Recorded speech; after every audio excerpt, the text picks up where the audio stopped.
各位觀眾，大家好，歡迎收睇 ACN 澳洲廣新聞。今次輪到我 Jason 為你報道2025年12月7日至12月10號期間澳洲嘅重要新聞及時事。就好似 Heidi 之前提及過，我哋會根據新聞事件嘅重要性、關注度及貼身度，為你篩選出值得留意嘅報導。今集嘅內容包括部長用公帑，富豪式出差近10萬澳元開支惹爭議，政府拒絕延長電費補貼可能加重市民負擔，昆士蘭縣北地區謀殺案定罪，兇手判終身監禁，新南威爾斯中央海岸火災，災民損失慘重，澳洲央行決定利率不變，持續關注通脹壓力，澳洲企業削減多元共融計劃引發關注。好，我哋正式開始今日嘅澳洲廣新聞。部長以公帑富豪式出差近10萬澳元開支惹爭議。聯邦通訊及體育部長 Anika Wells 因花費近10萬澳元於飛行費用同相關開支成為焦點。該事件早於12月6號深夜由 ABC 首次披露，並喺12月7號迅速被全國多家媒體廣泛報導，引起社會高度關注。據悉 ，Wells 喺今年9月攜同2名幕僚前往紐約，喺聯合國大會期間出席一場關於澳洲兒童社交媒體禁制法案嘅演講，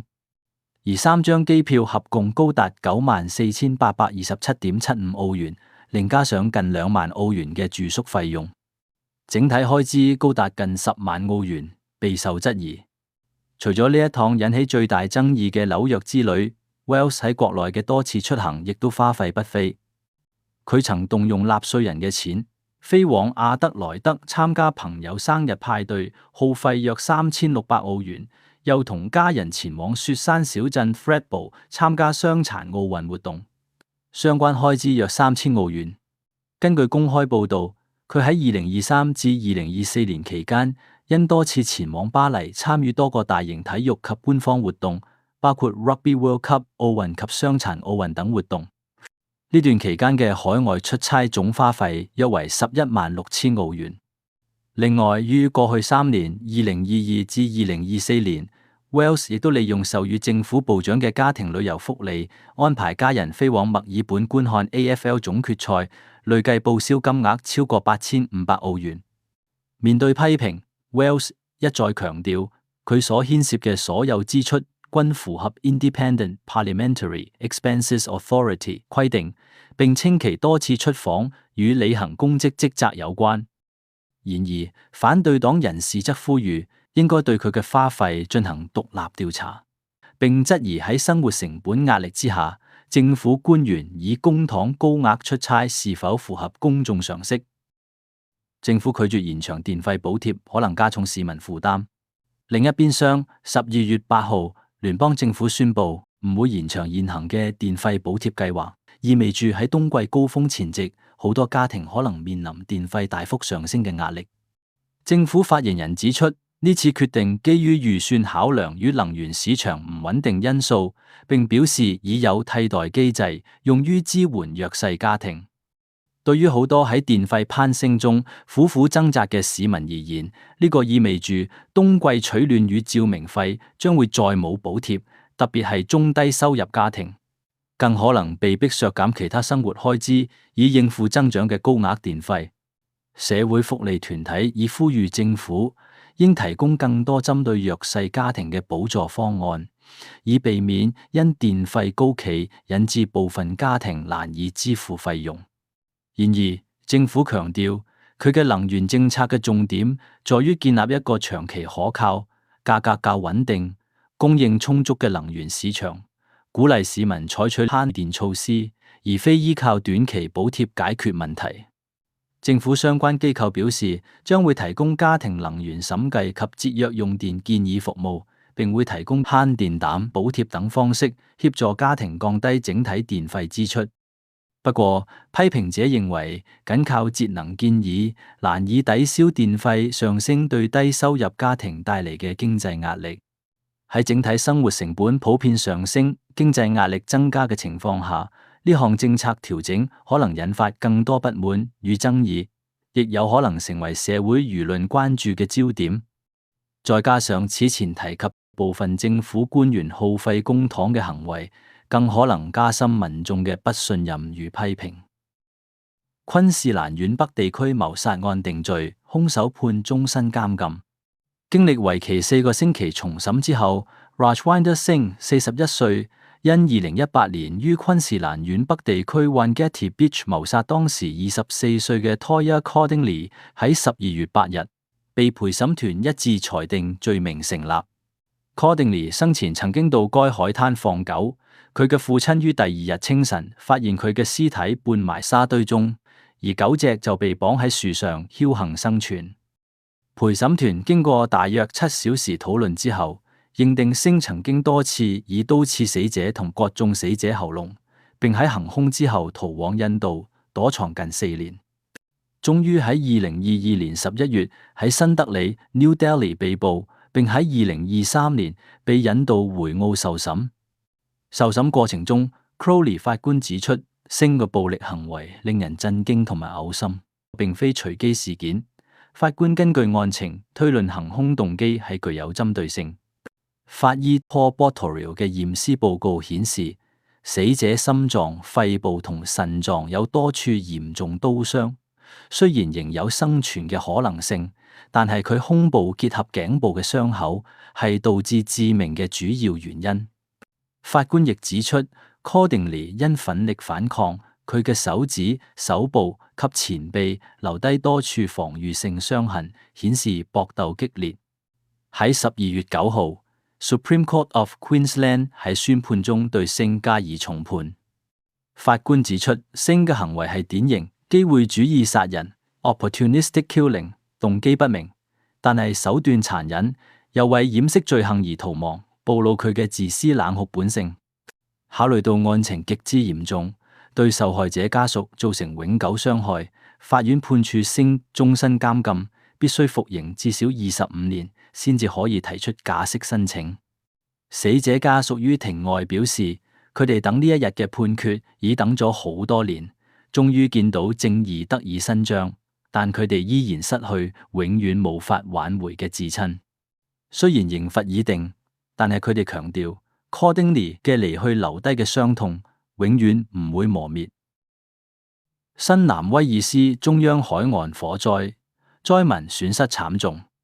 新南威爾斯州中央海岸同中北海岸地區喺12月6號至12月8號期間遭受猛烈叢林大火侵襲，橫掃 Coolawong、Booladella 同埋周邊城鎮，多處民居被焚毀。災民喺臨近聖誕節前失去家園，損失慘重，引發全州高度關注。喺救火過程中，一名59歲嚟自 New South Wales National Parks and Wildlife Service（NPWS） 嘅資深消防員，不幸喺12月7號夜晚喺距離 Newcastle 北部地區位於 Narong 嘅 Little Newgra Road 執行防火及清除工作嘅時候，遭倒塌樹木擊中之後心臟停頓，經救護人員即場搶救之後宣告不治。火災受控制同平息之後，受災社區隨即展開救援與安置行動，部分家庭被安置於臨時避難所，政府與慈善機構並提供物資與援助。呢場導致消防員殉職嘅山火，再一次提醒市民，消防同救災工作無論對個人定係社區都存在巨大風險，而喺狂風熱浪同極端天氣之下，氣候帶嚟嘅火災威脅越嚟越嚴重。澳洲央行決定利率不變，持續關注通脹壓力。12月9號，澳洲央行喺2025年最後一次會議中一致決定，將現金利率維持喺 3.60%， 不作調整。呢個係2025年嘅第4次利率政策評估，亦標誌住2025年利率週期暫時告一段落。儘管近期通脹數據稍為回升，令市場對利率走向產生期望，央行行長 Michelle Bullock 表示，呢一次會議並未討論減息，反而將加息列入考慮範圍內。佢指出，央行將根據每次會議數據審慎評估。若通脹持續高企並未明顯回落，會考慮是否需要收緊貨幣政策。央行喺聲明中表示，近期核心通脹有所上升，部分可能係短期供應需求因素所致，但目前難以判斷呢啲上漲是否具備持久性，因此央行需要更多時間嚟觀察價格走勢與經濟需求嘅變化。下次例會將會喺2026年2月初召開，喺呢段期間之前，利率將維持不變。對普通家庭與按揭貸款人士而言，呢次決定避免咗短期內借貸成本進一步上升，但意味住希望減息嘅可能性未能如願。部分經濟學者指出，除非通脹確實回落，否則目前利率嘅最低水平可能只係短暫現象。2026年利率被調高嘅可能性不容忽視。對整體經濟嚟講，央行嘅慎重態度反映利率嘅調節會喺通脹與經濟增長之間作微妙平衡。澳洲企業削減多元共融計劃引發關注。12月10號有報道指出，隨住美國反覺醒 Anti-Woke 運動影響擴散至澳洲，多間大型企業正減少或完全取消多元化、平等與共融 Diversity, Equity and Inclusion DEI 計劃。根據澳洲 Pride in Diversity 最新調查報告，92位高級管理層中，約有1/10承認公司已縮減或者終止相關計劃，部分企業甚至退出 Pride in Diversity 組織嘅會員資格。調查報告指出，自美國總統 Donald Trump 上任以嚟 ，DEI 政策收緊，被視為挑戰本地共融措施嘅先河。澳洲企業亦因此感受一定嘅外來壓力。有管理層反映，過去喺公司裏邊推行 LGBTQ+ 共融教育時，部分主流群體嘅員工對此產生反感，甚至使用輕視言語表達不滿。另有公司表示，基於員工安全考量，已經暫停跨性別共融訓練。Pride in Diversity 支持者認為，撤回或者縮減共融措施，可能令 LGBTQ+ 員工喺職場同生活中不敢公開身份，削弱職場平等同包容性。報告指出，目前近500間大型企業仍維持相關計劃，包括4大銀行、主要律師以及會計師行、政府部門以及大學等。呢個現象反映澳洲企業喺本地文化與國際文化壓力之間面臨微妙嘅抉擇與挑戰。今集嘅澳洲廣新聞節目就到呢度，想趁住呢個機會提提你，我哋已經上載咗1連幾集嘅2025澳洲重大事件系列。如果你對呢個專題報道有興趣嘅話，請去我哋嘅播放清單查閱，唔記得幫我哋按 like 及 subscribe。我哋會為你繼續搜羅更多澳洲新聞及時事，讓你聽得明、聽得真、聽得貼地。多謝收睇，下次見。